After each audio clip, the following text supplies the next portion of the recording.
I did my persuasive speech on obesity and like just the food industry in general in the United States and how the food is leading to obesity and other problems.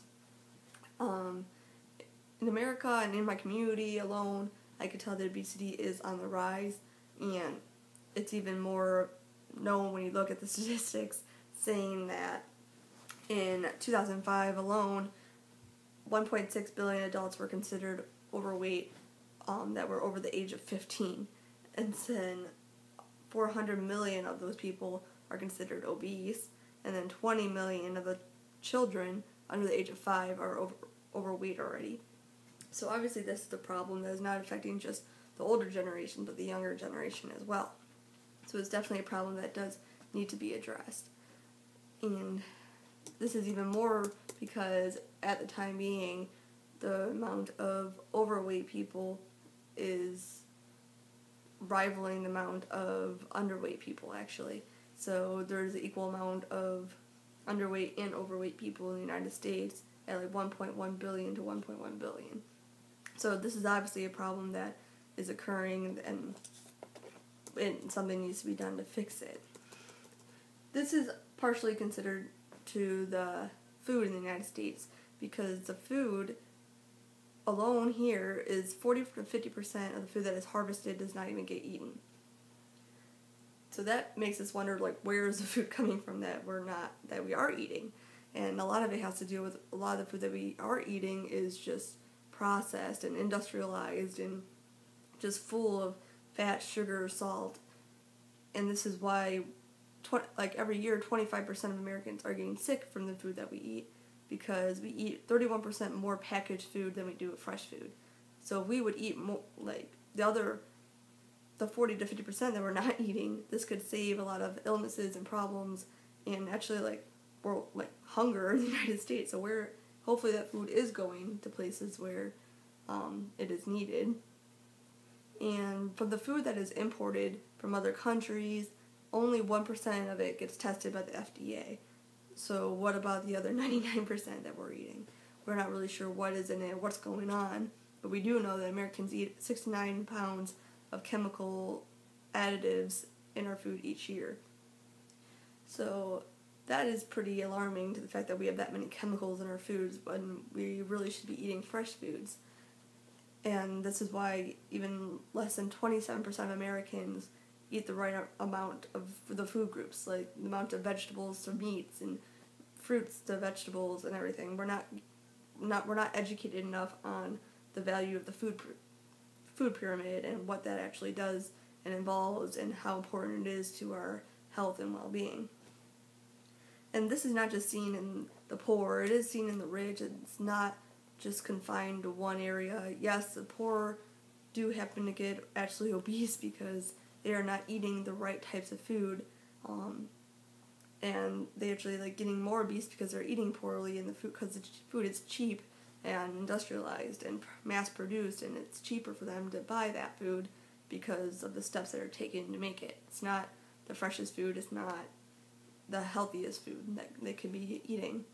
And obviously the rich are eating the foods that are very rich and high in all the fats and grease and everything, and everything the Americans go for. So they have more easy access to those foods. But you would think that they would have access to the healthy foods too, but that goes along with the lack of education that we have on the food system.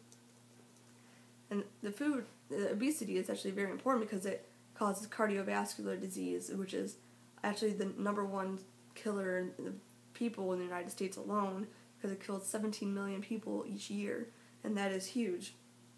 It causes diabetes, type 2 diabetes, musculoskeletal disorders like osteoarthritis, cancers like the breast and the colon. You wouldn't believe it actually does lead to that, because we're not giving our bodies what it needs to be healthy and thrive and survive. So along with all that causing obesity, marketing foods is actually very important. All you see on TV is processed foods that are being shown that are high in the fat, sugars, and salts, and those are the kind of food that kids go for, and that's why we're having the problem with obesity in children.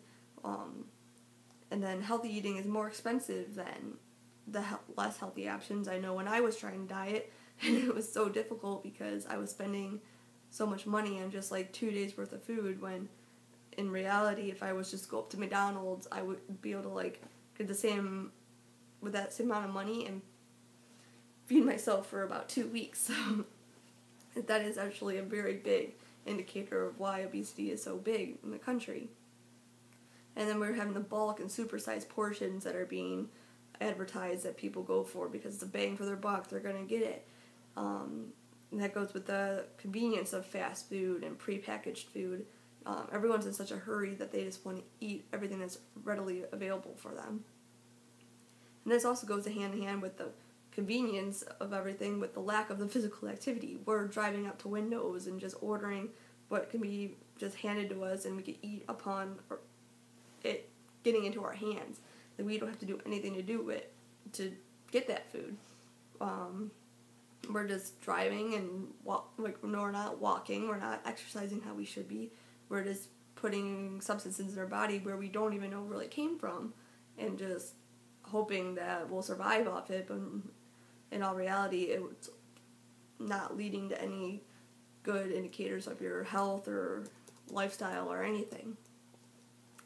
So what could be done to help with the obesity and food problem is, well, I have noticed there has been more efforts on trying to get healthier entrees and food items at restaurants and at fast food restaurants and everything, but it's still not how it should be. It's not to the standards of healthy eating and living. We need to get more healthy entrees and food items at a cheaper cost at the stores, and make it more readily available for all lifestyles, rich to poor to middle class. We need to exercise more. I think we need more education on how to exercise properly, and walk instead of drive, ride your bike instead of drive, like leave the car for a day. Like walking will do so much for you, or just taking the stairs instead of the elevator will do a huge impact on life.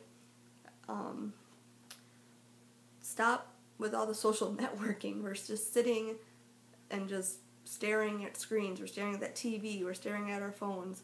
When we're doing this, our body's going into almost like a trance-like state where it's just in relaxed mode. It's not physically being active and doing what it needs to burn off the calories from even if we were to eat those bad foods.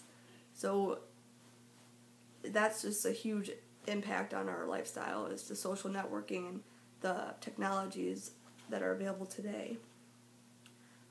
Studies have shown if you put a tax on junk food, that might help, because when taxes are put on cigarettes and taxes go up, there has been shown to be a decrease in the amount of cigarettes that are bought. So there is a correlation that if we were to put a tax on fast foods, then maybe then people will not buy them as much and actually opt out for the healthier options that cost maybe the same amount of money. Regulate food advertising. If people aren't seeing it, people don't know about it, the chances of them buying it is going to be slimmer. They're going to see it at the store. They won't know where it came from, haven't seen it before. I know I don't pick anything out that I don't know really where it came from, if it's good or not. If I don't see it advertised, I don't usually get it. So if we regulate the food advertising, children won't see it, children won't want the bad food, adults won't want the bad food, and that will help a lot. If we ask even the government, the FDA, the USDA, to enforce and strengthen their regulation of the food that enters the United States, the foods that they test, and the foods that are being distributed throughout the world, then maybe there will be a safer food environment for everyone to live in. If we all take the steps necessary to write to these organizations and ask them to make a change, then that would be a very big help. And even just impacting your own city, just get a hold of the city, ask them if there aren't sidewalks, to build sidewalks that could help people with wanting to walk more, ride their bike more, and just all in all move more. I know I don't see any kids outside anymore. We're all on our phones. We're all doing everything. There's no kids outside. They're all sitting inside playing video games and everything.